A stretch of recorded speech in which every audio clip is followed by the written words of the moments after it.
अस्सलाम वालेकुम गाईज, आदाब, नमस्ते आणि जय महाराष्ट्र. मी आपला शेख मिराज आपलं स्वागत करतोय आजच्या ह्या यूट्यूबच्या ब्लॉगमध्ये. आज जसं की आपण बघू शकताय, आज दिनांक 25 रोजी मस्साजोग येथे सरपंच संतोष देशमुख यांची हत्या प्रकरणी आज त्यांना न्याय मिळावा म्हणून संपूर्ण गावकऱ्यांनी मिळून अन्नत्याग हे आंदोलन सुरुवात केलेली आहे. तर ह्या ठिकाणी काही अवघ्या वेळेतच संघर्षयोद्धा मनोजदादा जरांगे पाटील साहेब ह्या ठिकाणी येणार आहेत. आता त्यांचे बंधू आहेत धनंजय देशमुख, संपूर्ण गावकरी आहे, त्यांची मुलगी आहे वैभवी देशमुख. आपण यांच्यासोबत काही चर्चा करणार आहोत. चला. तर आपण जसं की बघू शकतो, ह्या ठिकाणी संपूर्ण कुटुंब, देशमुख कुटुंब ह्या आंदोलनामध्ये सहभागी झालेले आहेत. जसं की ह्या बॅनरवरती लिहिलेलं आहे की अन्नत्याग आंदोलन, अन्नदात्याला न्याय नाही, अन्न सेवन कसं करू.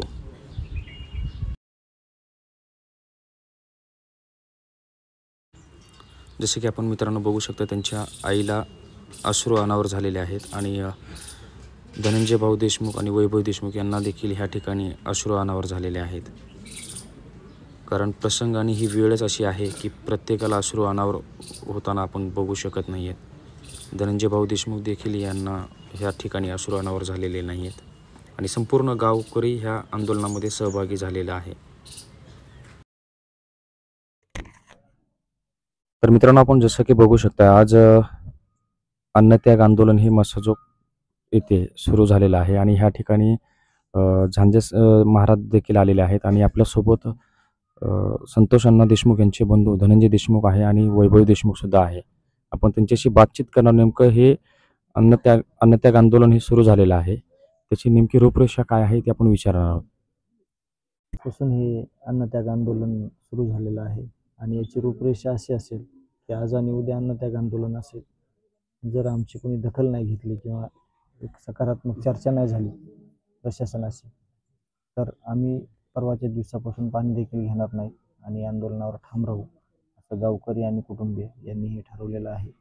आणि हे आंदोलन असं सुरू राहील अशी या आंदोलनाची रूपरेषा आहे. आज संघर्ष मनोजदादा जरांगे पाटील सुद्धा या ठिकाणी येणार आहे. तर दादाही ह्या आंदोलनामध्ये सहभागी होणार आहे. दादांचा सहभाग या आंदोलनात असणार आहे, परंतु आम्ही दादांना प्रत्यक्ष आंदोलनामध्ये सहभागी करून घेणार नाहीत, कारण त्यांच्या तब्येतीचा विषय आहे.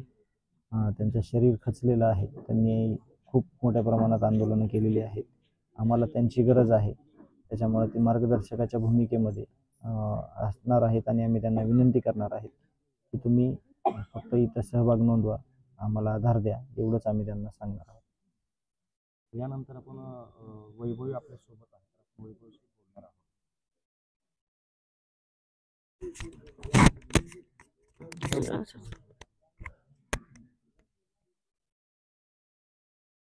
तर आज अन्नत्याग आंदोलन सुरू आहे वैभवी.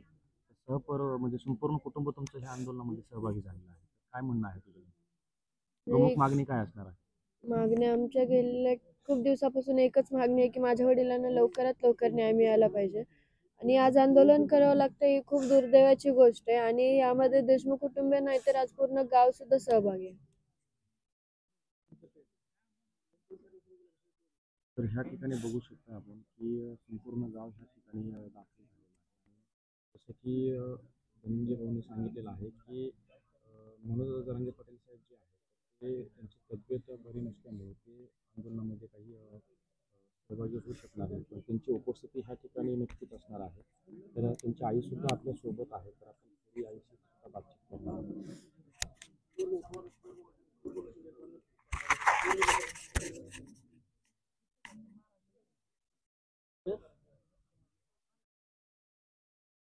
आई, नेमकं काय आपलं म्हणजे नेमकं काय म्हणणं आहे आज त्या ठिकाणी?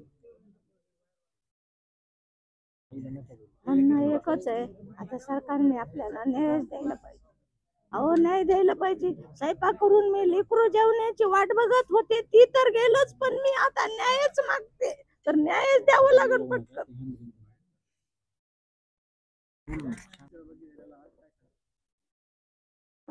जवळपास संतोष भैयांची घटना घडून 77-78 दिवस झालेले आहेत आणि 78 दिवसात एका कुटुंबावर एवढं मोठं संकट, एवढं दुःख ओढवलेलं आहे आणि त्याच्यामध्ये आजही आरोपी संपूर्ण अटक नाहीत किंवा ज्या कुटुंबाच्या मागण्या आहेत त्या मागण्या पूर्ण होत नाहीत. आणि या महाराष्ट्रात मला तरी वाटतं ही पहिली घटना असेल की या घटनेमुळं एका कुटुंबाला आपला न्याय मागण्यासाठी आज अन्नत्याग आंदोलन करावं लागतं. कुटुंबच नाही तर संपूर्ण गाव या आंदोलनात सहभागी झालेलं आहे आणि संपूर्ण महाराष्ट्र त्या ठिकाणी या कुटुंबाच्या पाठीशी आहे. परंतु अशी एकतर ही खूप निंदनीय घटना आहे की या घटनेमुळं एका परिवारावर, एका गावावर संतोष भायांचं एवढं काम असताना 15 वर्षे ज्या गावानं सरपंच म्हणून त्यांना संधी दिली आणि त्या माणसाचे असे एवढं त्या माणसाबद्दल घडणं ही खूप दुर्दैवाची आणि शोकांतिकाची गोष्ट आहे.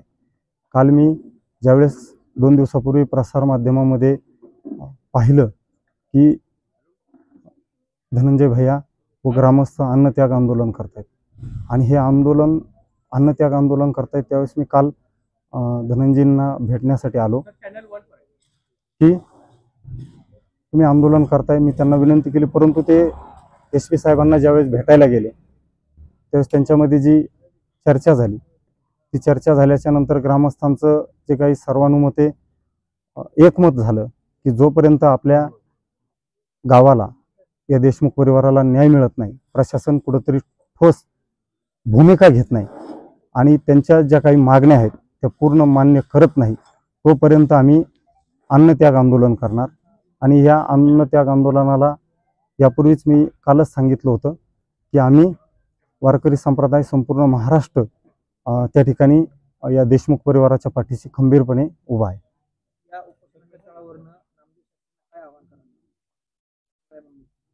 आता महंत नामदेव महाराज शास्त्री हे एका गडाचे महंत आहेत की संत भगवान बाबांची जी परंपरा आहे, भीमसेन बाबांची जी परंपरा आहे ते त्या ठिकाणी ते चालवतात.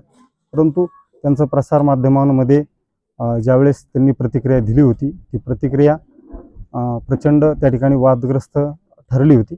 परंतु संतांचा, महंतांचा किंवा वारकरी संप्रदायांचे एक शिकवण आहे की संत असतील मंडळी, वारकरी असतील, माळकरी असतील, त्या मंडळींनी ज्या कुटुंबावर अन्याय झाला आहे त्या कुटुंबाच्या खंबीरपणे पाठीशी उभं राहिलं पाहिजे, त्या परिवाराला त्या ठिकाणी आधार दिला पाहिजे.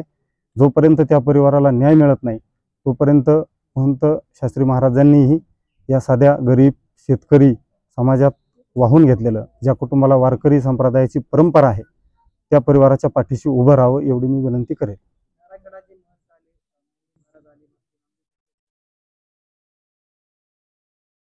नाही, सगळीच मंडळी इथं आलीच पाहिजे असं काही नाही, परंतु त्यांच्या स्तरावरून, त्यांच्या ठिकाणावरून सर्वांनी या परिवाराला जोपर्यंत न्याय मिळत नाही तोपर्यंत पाठीशी उभा राहिलं पाहिजे.